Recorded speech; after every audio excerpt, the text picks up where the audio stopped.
Indonesia memiliki beragam kuliner tradisional yang menggunakan daun pisang sebagai wadah atau alas makanan.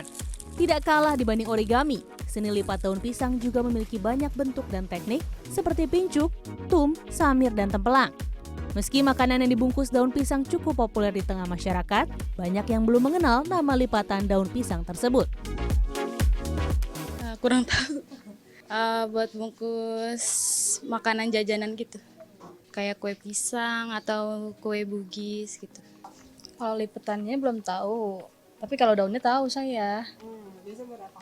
Bisa buat bungkus makanan, kayak buat bungkus kayak lontong kan, terus kue-kue basah gitu. Yang saya tahu ini untuk wadah pecel. Nggak tahu. Kalau Sunda sih pincuk namanya. Ada beragam nama wadah dari daun pisang dengan teknik melipat yang berbeda, mulai dari tempelang yang biasa digunakan sebagai wadah nasi uduk, tum untuk makanan semi berkuah seperti pepes ikan, lemper untuk yang berbentuk persegi dan ujungnya dilipat, lontong dengan cara digulung, hingga samir dengan bentuk lingkaran untuk nasi kuning atau jajanan pasar. Jadi dalam memilih daun pisang sebagai wadah makanan, ini tidak boleh terlalu tua ataupun terlalu muda, agar dia lebih fleksibel untuk bentuk. Jadi dia tidak terlalu kaku ataupun terlalu lemas ya, seperti ini jadinya. Kita lanjut ya Bu. Salah satu pemilik usaha catering Elis mengaku terbiasa menggunakan daun pisang sebagai wadah makanan.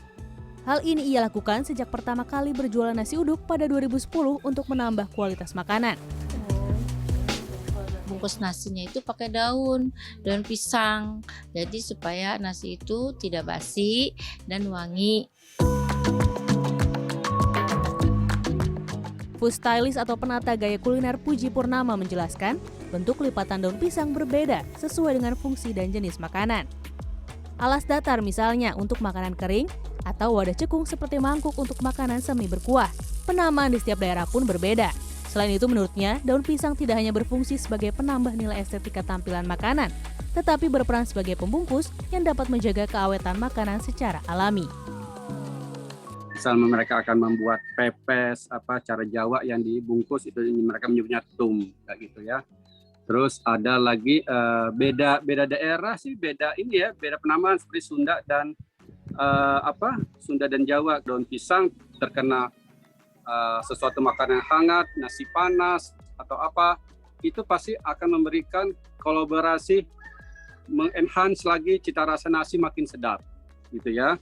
Terus kalau terhadap makanan yang dibungkus, daun pisang itu memberikan daya tahan yang lebih baik. Contoh, kalau kita bikin lontong menggunakan daun pisang, pasti dia akan lebih punya daya tahan waktu usia lebih lama dibanding menggunakan plastik. Puji menyarankan sebelum digunakan sebaiknya daun pisang dianginkan dan dijemur terlebih dahulu. Hal ini bertujuan daun menjadi sedikit layu sehingga mudah dibentuk sesuai dengan kebutuhan. Syifa Hanifah, Maria Oktober, Jakarta.